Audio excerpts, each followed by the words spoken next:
Alos maluso yung water pump niya eh. Oo nga. Hindi, nalusaw nga ito. Yung washing niya. Ito yung washing. Plastic pa ito naman. Ito yung washing. Natin para mas maliwanag. Hindi ito po makaw. Yung marong itong Ito po yung ano, yung rep. Rep, ito po. Ayan pati yung. ano naman. Grabe nangyari, no? Ayan, paalam niyo po yung ano, nabalitaan kanina na ano, nasunugan. Na taga Sampabian, pupunta po tayo ngayon doon, mga karich. Tutulong po tayo sa kanila. Kasama po natin ang Talat de Rubio. At ito, alas 6 na. Hapon na. At pupunta pa rin po tayo doon. Bibigyan po natin sila ng masisilungan.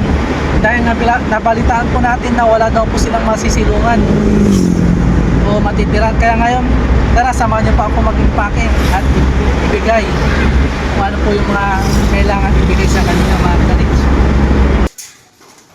Agad-agad akong pumunta sa bodega at maghanap tayo ng pwede nilang pakinabangan. Sa tingin nyo, ano pwede nating ibigay sa kanila mga karich?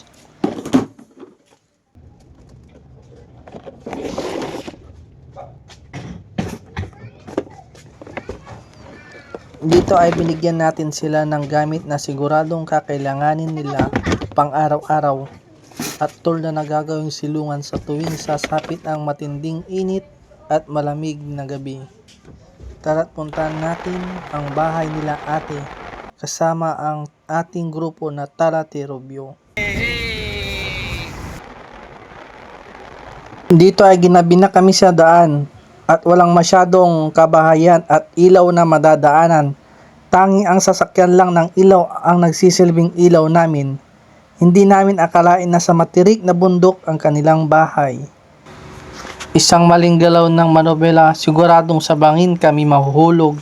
Kahit ganun pa man, hindi kami nagpatalo sa kaba at takot. Ang tanging inisip na lang namin ay maiabot ang kunting tulong mula sa Talat de Rubio team. Tara't pakinggan natin ang kwento ni ate.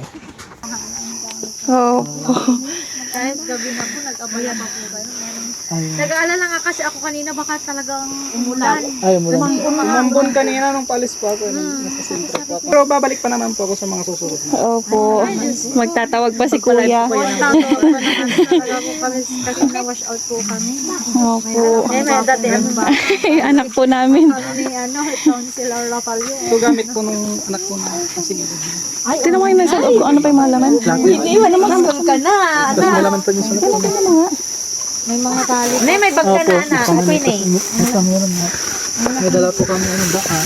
May mga kumot po, tsaka damit pang bata. Kasi ito po Unan. Sir, thank you. Nakabangkutin po ni Lord na po ang bahala. Grabe gabi na, from Puturubio pa. Tama po pa sa loob. Nagabihan po kami. Nag-deliver pa po kasi kaming mag-asawa kanina. Tapos parang ano na lang kayo ni Sir na punta dito. Opo. Tapos sinasabihan namin, sinanay ko din, binila na kami nito kasi sabi niya baka kailangan na nila kasi marami na. Tapos naisip ko sana may magbigay. Ito nga po yung Narinig ko yung kailingan niyo po. unan. Ang bilis po ng ano. Ano po sa social media. Kasi nga po ate, may plan si Lord. Yan, amen. Ganun naniniwala. Talagang ano. Talagang yan ay tama ka pala ate, yan ang ibubong nyo, tapos ito i-dibing nyo. Ate, balita ko raw yung ano, pinagbenta nyo daw po ng baka. Ano? No, Baka? opo. Opo, nasama din po. Ano? Saka yung siyempre, di ba nag-ipon nila? Ano na nag-shipping nila. Pagod na pagod din ako. Opo, iisip nyo rin po. Kailangan, ano, alas 5 ako nag-lunch. Diba dati sinabi ko na Meron kanina? na akong paparating, siyempre. Sabi ko nga, para tumibi lang yung pundasyon. Sabi ko, basketball. Hingi tayo ng bola. Marami pa rin palang mabubuting tao sa mundo. Nakakala mo, di ba? Dahil hingi tayo ng bola. Saan po yung nasunog na ba niya, ate? Saan po yung nasunog? Ito po. Ayan. May bola ka ba? Um, Doon pa lang po yung nasusunog. Nung nandun ako sa malayo paligid. Hala, parang may usok. Parang bahay natin ah. Sabi ko talaga, yung mga papeles. Kasi syempre, Yun, tanggal tingnan nyo yung... natanggal yung bulb. Anong pinagmulan natin ng sunog? Anong pinagmulan po ng sunog? Ay, electric daw. sabi ko nga, ang laking tulong po nito kasi mahirap po lang tubig sa amin. Ayaw Ito po. talaga matinding pangangailangan. Siyempre, pag nagpaandar kami ng water pump, ito kahit isang linggo nagagamit namin. Pag wala po ito, ang hirap po. Siyempre magpapaandar. Pag wala si Mr. po, walang magpapaandar. Hindi naman ako Kaso nasunog rin po. Nasunog din. Pati yung dalawang dam, hindi man ako nagka-idea na itulak ko para, kasi kunti na lang mga tubig. Wala na rin akong ang naisip ko talaga, yung black sheet at chance, kasi sabi ko, wala kaming titirhan. Kapag ka hindi ko na naisave yan. Totoo nga naman, wala kaming sisilungan. Opo. Yung nandito lang nakasandal yung washing, hindi ko na rin naisip na sana may mga damit akong may sakit. Tingnan mo, kung mabala eh, kasi parang ano na, nablangko na ako na. Ang importante din yung buhay. Opo. Yung walang nasaktan na Opo. Wala nasaktan. siguro pag gano'n nangyari, kasi yung ano namin, anak gustong matulog. Pwede naman kasi mga 30 minutes lang, balik na. Naantok ako pa, sabi naman, hindi tayo magsusundo tayo. Paano kaya kung natulog na siya? Darating kami kaya dito, wala na siya, abo na. Opo. Baka mas grabe pa yun. Opo. Walang natira. Itong drama Lahat na po. natira, nandun sa CR.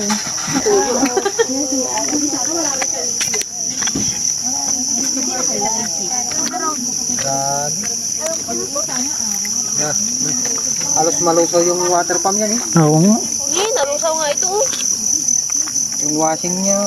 Ito yung washing. Ito yung washing. Dito po, mama, yung marunong Ito po yung yung rep. Rep, ito po. Ayan yung. Grabe nangyari, no? Yun ba yung ayaw ko po kasi nang nangyayari? Labas-labasan, walang natira. Puro pinag-ipunan ko yun sa paglalaki ng gulay. Wala na akong lakal na mag-aanan. Kasi namatay lang yung anak ko ng August. Okay, sabi ko hindi pa ako nakaka-recover. Ito na naman. Walang natira. Yung mga pero yung mga ganyan, meron na lang. Kahit kalahati lang saan ang naiwan, wala. O dokumento, wala pa rin. Inulit niya na importante. Tinitignan mo yung bahay kong sa video, tinitignan ko yung anong panoon. Yung talagang isuon kong naging, parang naging kabulahan. Siyempre yung mga yan, wala nang silbi. Kahit mga bago, wala pa nang silbi. Pag inanuhan na ng ako yung mga electric fan. Dapat ang nagapot pa nun. Kasi dati papalitan man ni Lord ng konkreto. Ano po pangalan niyo, pate? Marisa po. Mas. Marisa Imasa. Para i-message na lang nila kayo yung mga gusto pang tumulong ate.